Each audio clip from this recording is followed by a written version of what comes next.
অনেক দম্পতি আমাদেরকে বলে যে দীর্ঘদিন তাদের দাম্পত্য জীবনে কোনো সন্তান হয়নি, তারা নিঃসন্তান। তাদেরকে আমরা বলি যে আপনারা সেদিন ইব্রাহিম আলাইহিস সালাম যেভাবে দোয়া করেছিলেন সেভাবে দোয়া করুন। তিনি দোয়া করেছিলেন রব্বি হাবলি মিনাস সলিহিন, হে আল্লাহ আপনি আমাকে নেককার সন্তান দিন।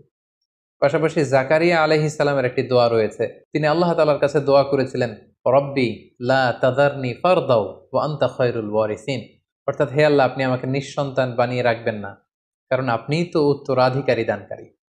সো এই দুটি দোয়ার কথা আমরা সে সমস্ত দম্পতিদেরকে সাজেস্ট করে থাকি যাদের দীর্ঘদিন চেষ্টা করে যাওয়ার পরও যাদের সন্তান হয়নি, আমরা বলবো আপনারা এই দোয়াটি পড়ুন। প্রথম দোয়াটি হচ্ছে রব্বি হাবলি মিনাস সলিহিন, ইব্রাহিম আলাইহিস সালামের দোয়া, হে আল্লাহ আপনি আমাকে নেককার সন্তান দিন।